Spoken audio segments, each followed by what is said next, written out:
Bazen ceketini alıp gidesin geliyorsa. Kıyıldasın, rahatsın.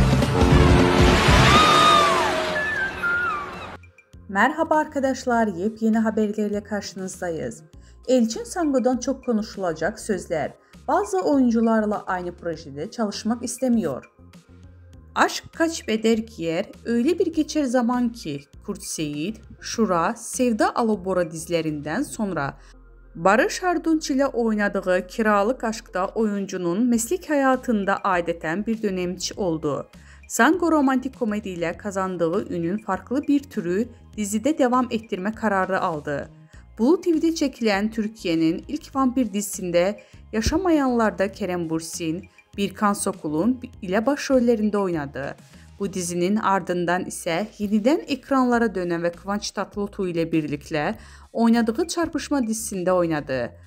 Hayranları onu yine bir romantik komedide görmek isteyince bu kez İyi Günde Kötü Günde isimli Star TV'nin dizisinde oynadığı ama beklenen ilgi görmediği ve 6. bölümden sonra yayından kaldırıldı.